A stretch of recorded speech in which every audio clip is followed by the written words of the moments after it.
नमस्कार नेपाली मित्रों, दोस्तों, व्यापार में अब नेपाल भारत को पछाड़ने वाला है। यानी ट्रेड डेफिसिट में नेपाल भारत को पछाड़ देगा।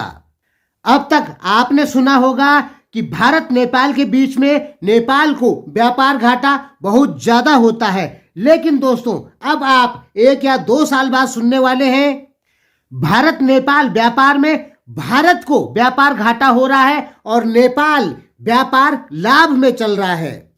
हाँ दोस्तों, मैं बिल्कुल सही कह रहा हूं।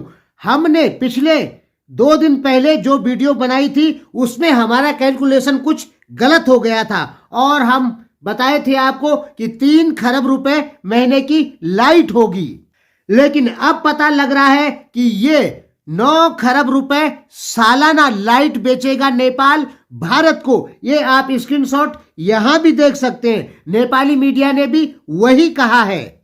यानी अब नेपाल को चीन, वर्ल्ड बैंक, एशिया बैंक, किसी भी बैंक से लोन लेने की जरूरत बिल्कुल नहीं है। 9 खरब रुपए नेपाल की जीडीपी का 15% होता है।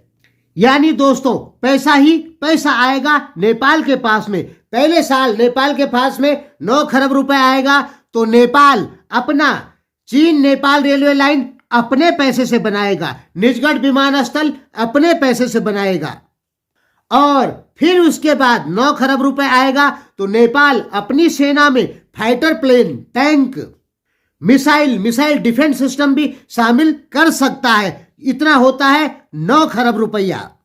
हाँ दोस्तों, नेपाल भारत 10,000 मेगावाट का समझौता हो चुका है। 1 साल में नेपाल को मिलेगा 9 खरब रुपए। अब मैं नहीं कहता कि आज ही मिलेगा, 1 साल बाद मिलेगा, 2 साल बाद मिलेगा, 3 साल बाद मिलेगा।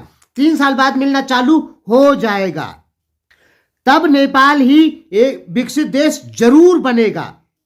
क्योंकि जब पैसा आता है तो विकास अपने आप होने लगता है और हम कई बार आपको समझा चुके हैं कि नेपाल के पास में पैसा कमाने का साधन है पानी। पानी से बिजली बनाना, भारत को बेचना। और अब नेपाल ने सही रास्ता पकड़ लिया है। नेपाल के एक मंत्री हैं गिरी, वो कह रहे थे कि भारत विरोध करना सच्चा नेपाली होता है। जो भारत विरोध करता है वही सच्चा नेपाली माना जाता है। नेपाल में ऐसी भावना हो गई है नेपालियों की। तो गिरी जी ने कहा कि एक बार हम राष्ट्रघाती बनते हैं और भारत से मित्रता करते हैं और तब देखो हमें कितना फायदा होता है। यही सोच आपके दिमाग में भरी है कि भारत का विरोध करेंगे तो हम असली नेपाली हैं, हम राष्ट्रवादी नेपाली हैं। ये आपके दिमाग में सोच भरी हुई है। मैं भी कहता हूं इस सोच को दूर हटाइए और मानिए कि भारत ही आपका मित्र देश है।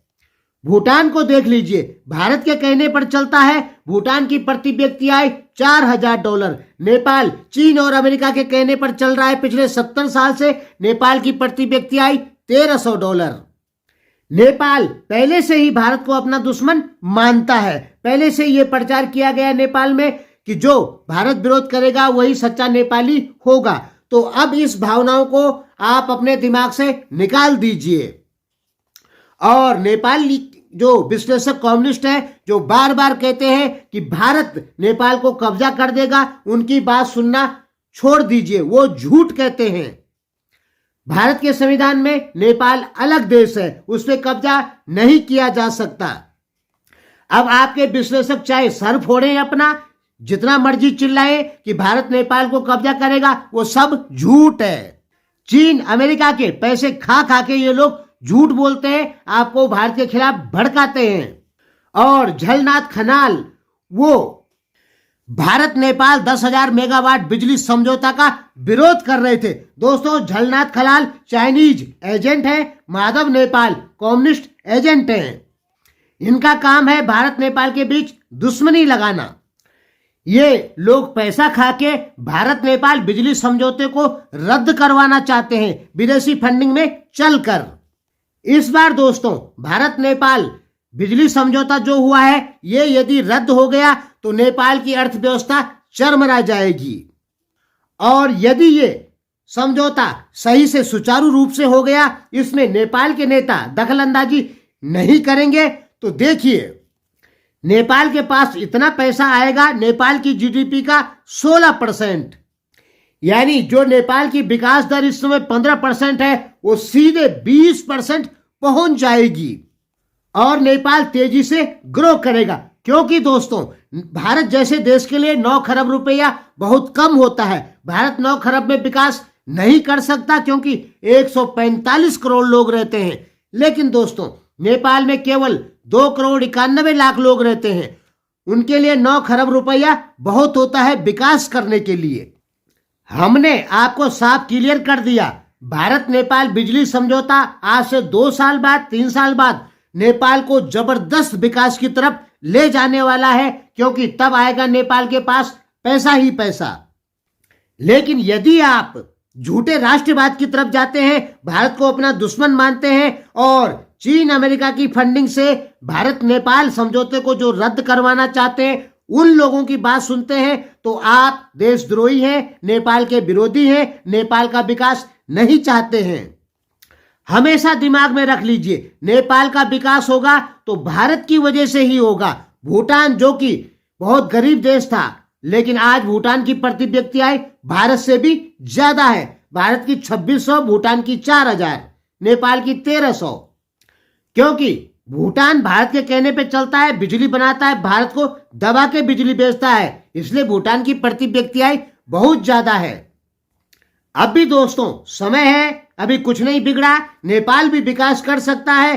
केवल विदेशी इशारों पे चलने वाले जो नेता हैं नेपाल के, उनको विदेशी फंडिंग बंद करके भारत से मित्रता निभानी होगी, भारत के साथ व्यापार समझौते मजबूत करने होंगे। और जब नेपाल भारत व्यापार समझौता मजबूत हो जाएगा तो ही नेपाल का विकास होगा। नेपाल यदि चीन अमेरिका की फंडिंग से वहां के नेता चलते हैं तो भारत का विरोध करेंगे, उनका व्यापार भारत से खत्म होगा और नेपाल की अर्थव्यवस्था दिन प्रतिदिन चौपट होती रहेगी।